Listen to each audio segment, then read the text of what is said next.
말씀은 사무엘상 7장 10절부터 13절까지입니다. 구약성경 사무엘상 7장 10절부터 13절까지의 말씀입니다. 사무엘상 7장 10절부터 13절까지 제가 봉독하겠습니다. 사무엘이 번제를 드릴 때에 블레셋 사람이 이스라엘과 싸우려고 가까이 오매 그날에 여호와께서 블레셋 사람에게 큰 우레를 발하여 그들을 어지럽게 하시니 그들이 이스라엘 앞에서 패한지라. 이스라엘 사람들이 미스바에서 나가서 블레셋 사람들을 추격하여 벳갈 아래에 이르기까지 쳤더라. 사무엘이 돌을 취하여 미스바와 센 사이에 세워 이르되 여호와께서 여기까지 우리를 도우셨다 하고 그 이름을 에벤에셀이라 하니라.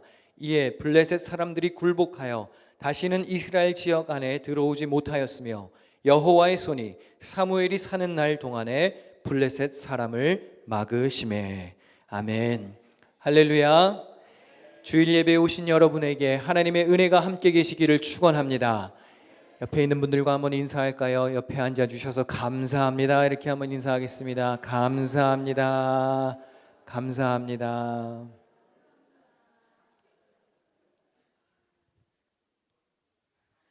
날이 많이 추워졌지요? 건강 주의하시기를 바랍니다.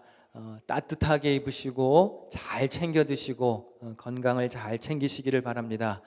끄떡없다고 주장하시는 분들이 갑자기 건강 잃는 경우가 많습니다.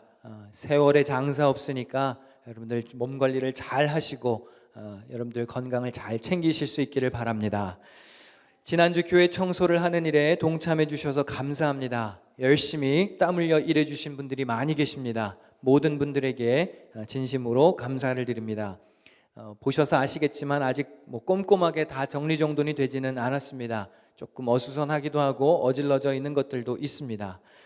너그럽게 좀 이해해 주시기를 바라고 천천히 잘 정리할 때까지 여러분들 도와주셨으면 감사하겠습니다.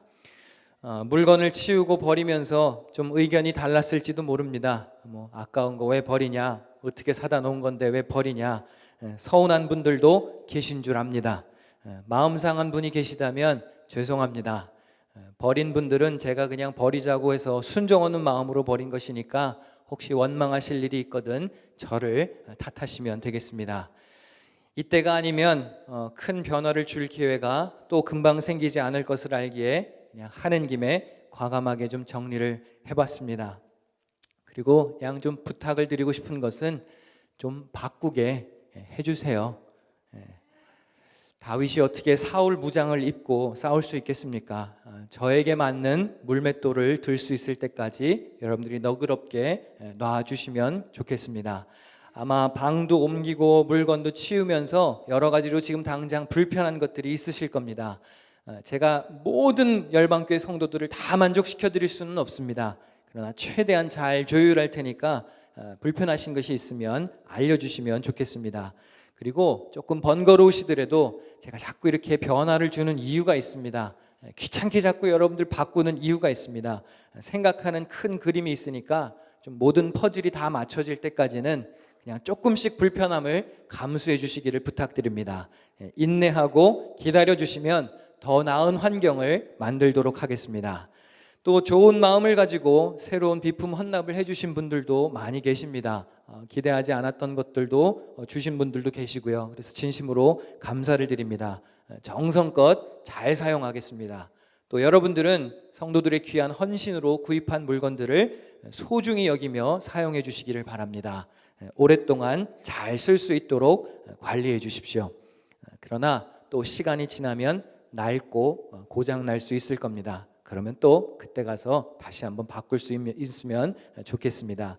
여러분들이 좋은 마음을 가져주시고 좋은 교회를 만들어가는 일에 동참해 주시기를 부탁드립니다. 한 해가 저물어 갈 때나 중요한 일이 잘 진행되고 완성 단계에 접어들 때쯤이면 자주 언급되는 성경 구절이 있습니다. 오늘 본문 12절 말씀을 같이 읽어보겠습니다. 사무엘이 돌을 취하여 미스바와 센 사이에 세워 이르되 여호와께서 여기까지 우리를 도우셨다 하고 그 이름을 에벤에셀이라 하니라. 에벤에셀은 도우심의 돌이라는 뜻입니다. 에벤은 돌멩이란 뜻이고요. 에셀이라고 하는 단어는 도움을 의미합니다. 사무엘 선지자가 돌을 취하여 세우면서 여호와께서 여기까지 우리를 도우셨다고 자기가 서 있는 장소에 의미를 부여했습니다. 블레셋 사람들과의 전투에서 승리를 주신 하나님을 생각하며 간증을 하면서 돌을 세운 것입니다. 그러나 이 장소가 원래는 그렇게 좋은 기억이 있는 장소가 아니었습니다. 지금은 사무엘이 승리를 축하하고 있지만 과거에는 이스라엘 백성들이 블레셋 사람들에게 패배를 당한 경험이 있는 장소였습니다. 똑같은 적군 블레셋에게 그전에는 패배했지만 오늘은 이겨서 승리를 축하하고 있습니다. 그때에는 에벤에셀이 쓰라린 추억, 패배의 상징이었다면 이제는 역전승을 경험한 승리의 상징이 되었습니다. 패배와 빼앗김의 장소가 승리와 되찾음의 장소로 변화되었습니다. 여러분의 삶에서도 좌절과 슬픔이 기쁨과 찬양으로 역전되는 은혜가 있으시기를 축원합니다. 과거의 이스라엘 백성들이 이 에벤에셀에서 어떠한 아픔을 겪었는지 살펴보겠습니다. 실로 성소의 제사장이었던 엘리가 나이가 많이 들었습니다. 영적인 분별력도 흐려졌습니다. 엘리의 아들이었던 홈니와 비느하스도 심히 타락했습니다. 그래서 하나님은 결국 엘리 가문에게 심판을 내리십니다. 그리고 새로운 선지자 사무엘을 통해서 여호와의 말씀이 다시 충만해집니다. 주님께서 사무엘과 함께 하셨고 사무엘의 말이 하나도 땅에 떨어지지 않는 은총을 베풀어 주셨습니다. 그런데 이렇게 사무엘이 이스라엘의 예언자로 명성이 높아질 때 나라의 위기가 찾아왔습니다. 어떤 위기인지 한번 살펴보겠습니다. 이스라엘은 나가서 블레셋 사람들과 싸우려고 에벤에셀 곁에 진치고 블레셋 사람들은 아벡에 진치었더니 블레셋 사람들이 이스라엘에 대하여 전열을 벌이니라. 그 둘이 싸우다가 이스라엘이 블레셋 사람들 앞에서 패하여 그들에게 전쟁에서 죽임을 당한 군사가 4,000명가량이라. 이 블레셋 사람들이 어떤 사람들이냐면 그리스 터키 지역에서 새롭게 이스라엘 지역으로 옮겨왔던 해양 민족입니다. 그들은 발달된 무기를 갖고 있었습니다. 시시때때로 이스라엘을 위협하는 민족이었습니다. 훗날 다윗과 솔로몬 시대에 이르러서는 이스라엘의 힘에 예속되어 조공바치는 신세가 되지만 그 전까지 블레셋은 상당히 무서운 족속이었습니다. 에벤에셀에 진을 쳤던 이스라엘 백성은 블레셋 사람들과의 전투에서 패배했고 4,000명가량의 군사가 전사했습니다. 이스라엘의 지도자들이 의아했습니다.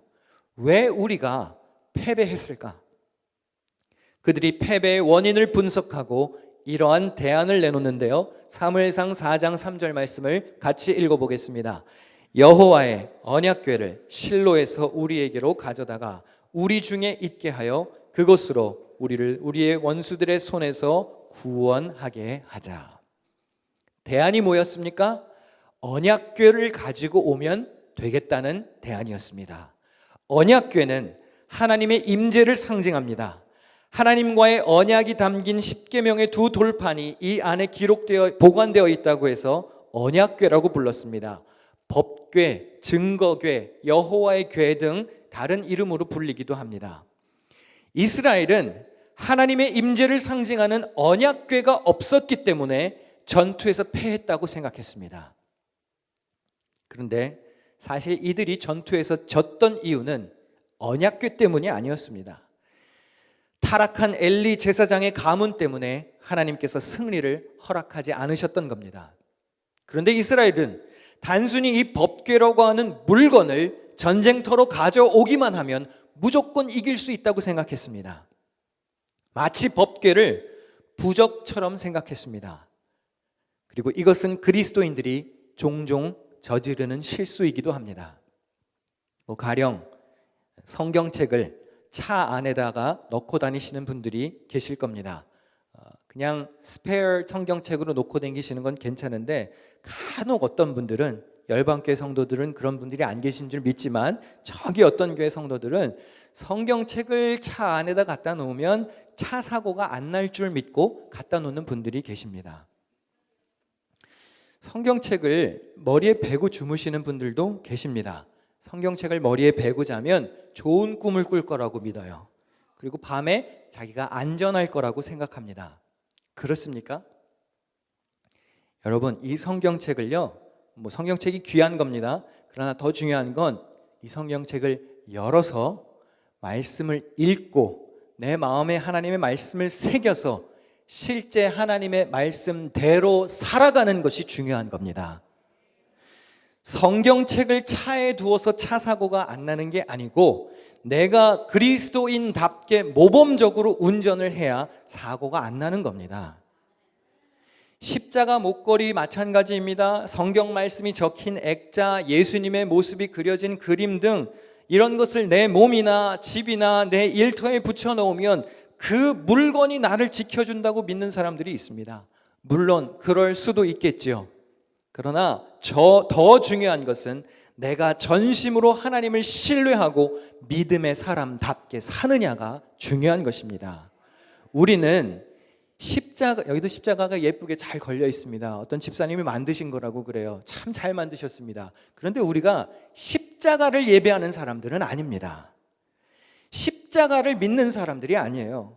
십자가는 주님의 희생과 구원과 은혜와 사랑을 기억하는 상징물이지 우리가 십자가를 경배하는 삶을 살아서는 안 되는 겁니다.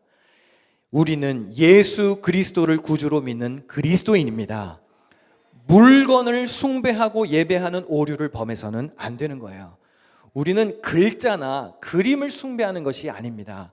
하나님이 이 말씀 속에 살아 역사하시는 것은 사실입니다. 그런데 하나님이 이 종이에, 이 글자에 갇혀 계시는 분이 아니에요. 말씀을 통해 하나님의 뜻을 우리에게 전달하시고 계시하시는 것이지 하나님이 여기 갇혀 계신 분이 아니라는 겁니다. 우리는 하나님을 섬기는 자들입니다. 말씀으로 우리에게 역사하시고 지금도 우리와 살아서 함께 하시는 창조주 하나님을 믿는 자들입니다. 사실 이스라엘의 장로들이 여기서 법궤라는 물건을 찾아오기 전에 우선적으로 해야 할 일이 있었습니다. 하나님의 말씀을 대언하는 예언자 사무엘을 찾아갔었어야 되는 거예요. 사무엘을 통해서 하나님의 뜻을 구했어야 하는 것입니다. 그런데 이 이야기에서 이상하게 사무엘이 등장하지 않습니다.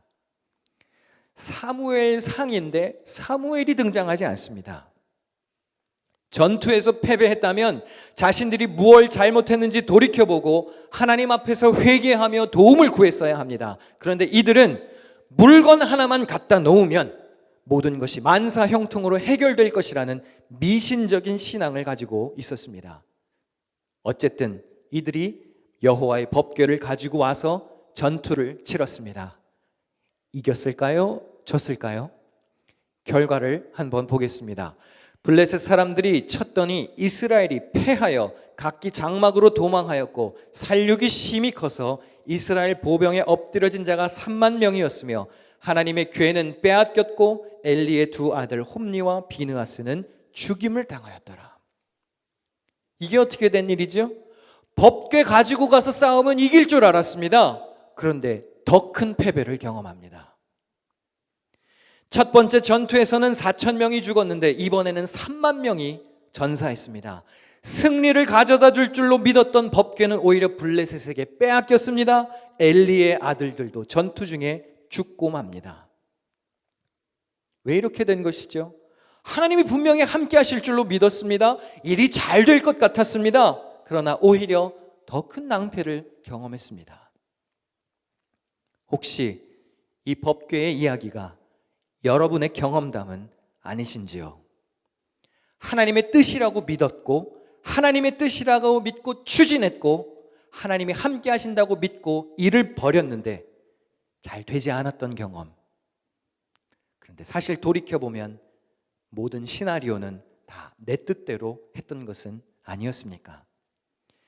정작 하나님이 원하시는 뜻을 구하지 않고 내가 보기에 이렇게 하면 완벽하다, 내가 생각하기에 이렇게 하면 완벽하다, 판단했던 실수, 바로 우리의 이야기가 아니신지요?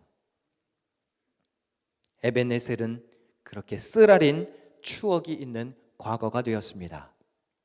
그리고 시간이 많이 흘렀습니다. 빼앗겼던 법궤가 다시 돌아왔고 기럇 여아림이라는 장소에 20여 년 동안 머물렀습니다.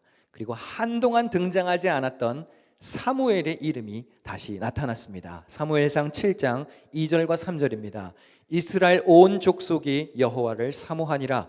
사무엘이 이스라엘 온 족속에게 말하여 이르되 만일 너희가 전심으로 여호와께 돌아오려거든 이방신들과 아스타롯을 너희 중에서 제거하고 너희 마음을 여호와께로 향하여 그만을 섬기라. 그리하면 너희를 블레셋 사람의 손에서 건져내시리라.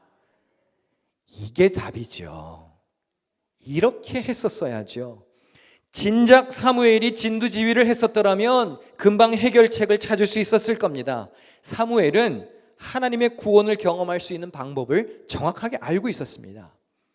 법궤가 정답이 아니었습니다. 법궤는 그저 하나님의 임재의 상징일 뿐이었습니다. 그 법궤의 실제 주인이신 여호와 하나님을 우리가 전심으로 섬겨야 했던 것입니다. 사무엘이 말합니다. 전심으로 여호와께 돌아오려거든 헛된 우상을 버리고 하나님께로 향하여 오직 주만을 섬기라고 외칩니다. 우리가 매주 예배를 시작하며 온 맘 다해라는 찬양을 부릅니다. 왜 매주 부릅니까? 똑같은 찬양 부르는 거 지겹지 않으세요? 왜 매주 이걸 부르는 겁니까? 오직 주님께만 우리의 마음을 전심으로 쏟자고 매주 결단하는 겁니다. 세상에 나가서 살다가 흐트러진 마음이 있을 수 있죠. 주님만 섬기겠다고 했지만 사실 주님이 아닌 다른 것이 우리의 마음을 사로잡았을 때가 많이 있었죠. 그래서 다시 와서 고백하는 거예요. 결단하는 겁니다. 온 마음 다해 사랑합니다. 온 마음 다해 주 알기 원하네. 내 모든 삶 당신 것이니 주만 섬기리. 온 마음 다해. 오직 하나님 한 분만 나의 전부를 다해 따르겠다는 신앙 고백을 매주 하는 것입니다. 사무엘이 온 이스라엘 백성을 미스바로 모이게 했습니다. 그리고 진작에 했었어야 할 일을 실천에 옮기는데요. 사무엘상 7장 6절을 함께 읽어보겠습니다. 시작. 그들이 미스바에 모여 물을 길어 여호와 앞에 붓고 그날 종일 금식하고 거기에서 이르되 우리가 여호와께 범죄하였나이다 하니라. 사무엘이 미스바에서 이스라엘 자손을 다스리니라. 언약궤라는 물건에 의지해서 전투에 임했던 이스라엘 백성은 마침내 하나님께 회개하고 그분을 경배하게 되었습니다. 사무엘이라고 하는 리더가 그의 리더십을 통해 가지고 왔던 변화입니다. 미스바로 모이게 해서 영적 대각성 집회를 열었던 것입니다. 여러분 교육관 2층에 가시면 방 이름 중 하나를 제가 미스바 홀이라고 붙여놓았습니다. 혹시 그런 이름들에 관심들이 있으신가요? 거기에서 우리가 지금 매주 ANBC 열방성서대학 성경 공부를 하고 있습니다. 지금 주일반은 계속 교회 행사가 있어서 몇 주 못 모이는데 매주 수요반과 금요반 또 주일반 성경 공부를 거기서 하고 있습니다. 왜 미스바 홀이라고 정했을까요?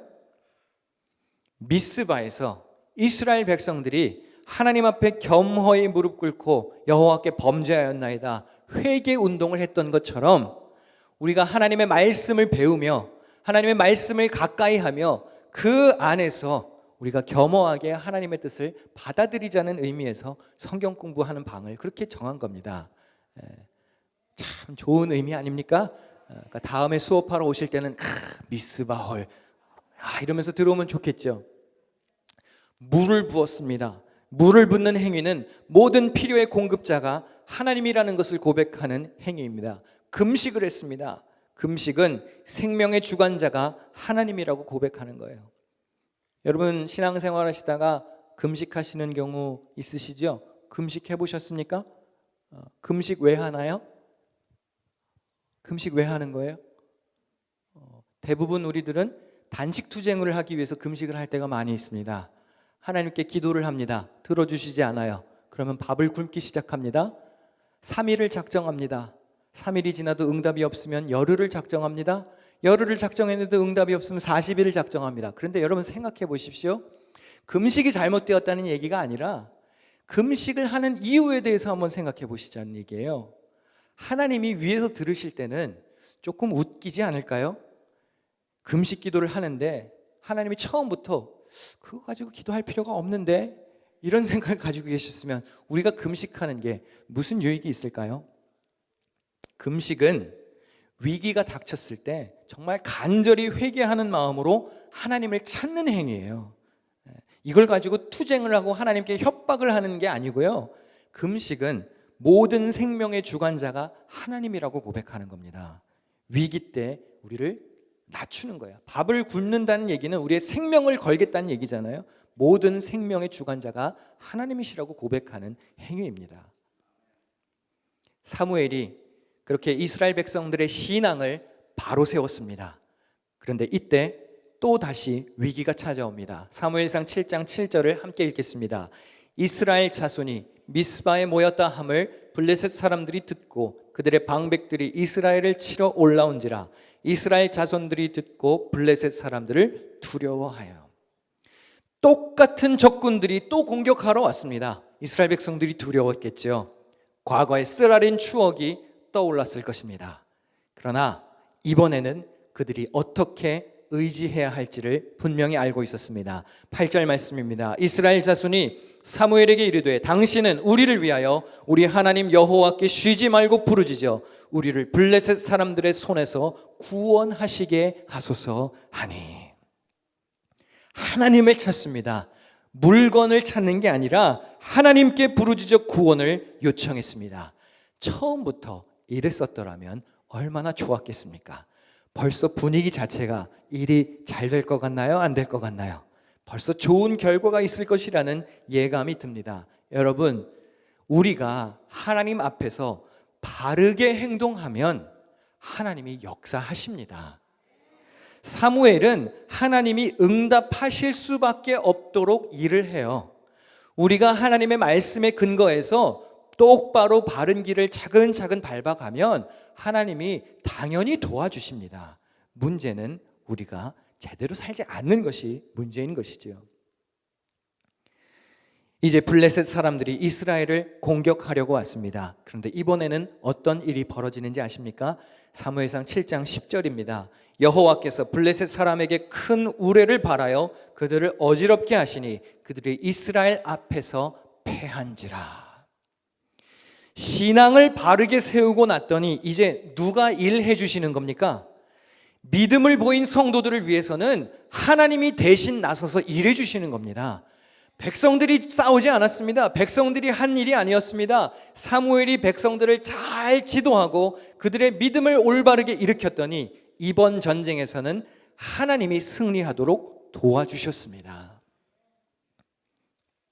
뼈아픈 패배의 기억이 있는 장소가 이제는 역전의 승리가 있는 장소로 변화되었습니다. 그렇게 이 일이 있고 난 뒤에 사무엘이 했던 고백이 바로 오늘 본문의 12절 말씀입니다. 우리 한 번 더 읽어보겠습니다. 사무엘이 돌을 취하여 미스바와 센 사이에 세워 이르되 여호와께서 여기까지 우리를 도우셨다 하고 그 이름을 에벤에셀이라 하니라. 일시적인 승리를 주신 것이 아니었습니다. 하나님께서 승리를 주실 때는 확실한 승리를 주시는데요. 13절에 이렇게 기록되어 있습니다. 이에 블레셋 사람들이 굴복하여 다시는 이스라엘 지역 안에 들어오지 못하였으며 여호와의 손이 사무엘이 사는 날 동안에 블레셋 사람을 막으시매. 사무엘이 살아있는 동안에는 온전한 지도자가 서 있었을 때는 블레셋 사람들이 다시는 이스라엘 지역 안으로 얼씬도 못했다는 것입니다. 하나님께서 지켜주셨습니다. 열방교회 성도 여러분, 우리의 믿음이 온전하게 서 있다면 하나님께서 우리에게 승리를 허락하십니다. 악의 세력이 다시는 우리를 공격하지 못하도록 확실한 승리를 보장하십니다. 이스라엘 백성들을 괴롭혔던 블레셋 사람들처럼 여러분을 성가시게 하고 괴롭게 하는 것은 무엇입니까? 경제적인 여건입니까? 건강의 문제입니까? 어떤 관계의 문제 때문에 힘들어 하십니까? 하나님이 승리를 주실 때는 그러한 것들이 다시는 여러분에게 위협이 되지 않을 만큼 확실한 승리를 보장해 주시는 것입니다. 여러분에게 있어서 에벤에셀은 어디입니까? 쓰라린 패배의 기억이 있는 곳이 어디이십니까? 인간적인 생각으로 도전했다가 실패한 사업이 있으십니까? 내 생각을 가지고 어떻게 해보려다가 불화를 가져오신 적은 없으십니까? 어떤 분에게는 교회가 뼈아픈 기억이 있는 에벤에셀일지도 모르겠습니다. 신앙생활하다가 교회에서 힘든 일 겪고 낙심한 자리에서 벗어나지 못하는 분들이 계실 수도 있습니다. 여러분의 뼈아픈 에벤에셀은 어디이십니까? 오늘 말씀을 들으시고 여러분의 믿음을 다시 굳게 세우실 수 있기를 축원합니다. 패배의 장소였던 에벤에셀이 여호와께서 여기까지 우리를 도와주셨다라고 고백하며 승리를 축하하는 그런 역전의 장소가 될 수 있기를 축원합니다. 뉴욕 열방교회도 좋은 과거의 기억만 있지는 않을 것입니다. 어쩌면 쓰라린 추억이 있는 분들도 여기 앉아 계실 것입니다. 그러나 이제 세우신 종의 안내를 따라 이 교회를 역전승의 영광이 드러나는 장소로 멋지게 변화시켜 나가는 주인공들이 되시기를 축원합니다. 열방교회가 여러분의 가정과 여러분들의 일터와 삶의 현장이 하나님의 이름이 높이 드러나는 그런 아름다운 장소로 거듭나시기를 축원합니다. 기도하겠습니다.